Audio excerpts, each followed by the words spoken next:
And during the ride to the restaurant, he was telling me about what we have to talk about, etc., etc. And I said, man, let's just talk about whatever. We talked about plenty of topics that we cannot, unfortunately, discuss online as well. He's a very transparent guy when it comes down to certain truths that are suppressed, certain political issues that are suppressed as well. We talked about. So, brother, you had said that you met up with Shaykh UTHMAN, and Yeah. from what I saw on YouTube, you actually had several sort of videos on that, and then I think you guys spoke about hadith as well. But how was Mm. this experience? Like, what did you guys talk about and all this stuff? I'm very, very curious. Shaykh UTHMAN is a real bro. He's a good guy, man. You can just chill with him. You can have jokes with him. He's a normal guy, you know. So for some people that have seen him online and they get maybe intimidated by the beard and the robe and whatnot, you know, and the title Sheikh, he's just a normal guy. So we had a lot of fun. He did this for me. So ultimately, he had plans to stay in Indonesia and in Malaysia, I believe. But he booked a flight and came over for one night. So I found a hotel for him, and he stayed 2 or 3 minutes away from me. Matter of fact, right now recording this, I can see the hotel. It's just next to my place here.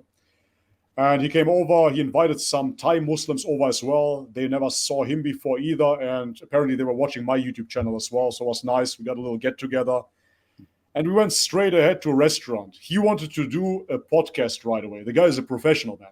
He started shooting shorts. Hey, Bobby, here I have a present for you. He gave me like an Indonesian Muslim robe.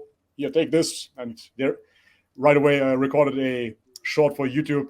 And I said, man, I just want to get to know each other here. You know, we can have some food first. I'm not in that mindset right now because outside from what I'm doing on YouTube in front of my laptop, I don't feel like a YouTuber when I'm outside at all whatsoever. You know, so for me, it's very, very strange when somebody recognizes me. Here in Thailand, oftentimes people recognize me now in the mosque, and Bobby's perspective for me is so weird. I don't like it, to be honest. You know, but anyways, so he on the other hand was totally professional. And during the ride to the restaurant, he was telling me about what we have to talk about, etc., etc. And I said, man, let's just talk about whatever. We talked about plenty of topics that we cannot, unfortunately, discuss online as well. He's a very transparent guy when it comes down to certain truths that are suppressed, certain political issues that are suppressed as well. Very, very, yeah, straight, accurate man. Then we had some food here. He was very happy to have some halal burgers because apparently in America you cannot find halal burgers. He was a big fan of those here in Thailand.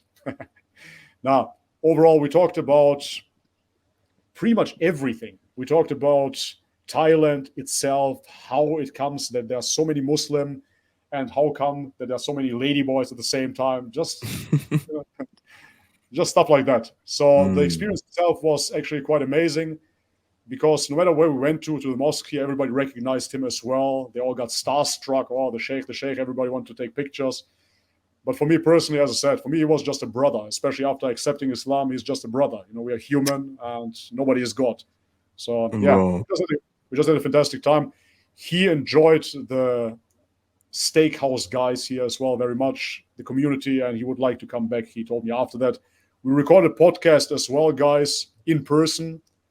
As I said, he's a professional. He woke me up at, what was it, 8 a.m. or something. I said, come on, let's record this podcast now before we do the Shahada. Okay, let's do it, man. Why not? So it was my Alhamdulillah. last podcast as a Christian, if you will, as somebody that hasn't reverted yet. Yeah, it was amazing, man. Really, really good time, very intense. And after 24 hours, basically, he was gone. He landed at 4 p.m. and he had to leave at roughly 6 p.m. the next day. That was it. Yeah. SubhanAllah. So you Subhanallah. guys you guys spoke about the hadith. About Why the don't you hadith get as into well. that? Yeah. So Mm. you said that you were you almost like you didn't want to, I don't know, you didn't want to find like fault within the hadith. Like you didn't want to think like, oh, you come across something and you're like, oh, well, here's this, and I won't be able to like really, practice as much as I want to practice because then you got this hadith and it's making me feel this Mm. way and all this stuff. Like, how was all that with him and the conversation that you had, and like, what were the doubts leading into it? What were the answers that he gave you? And yeah.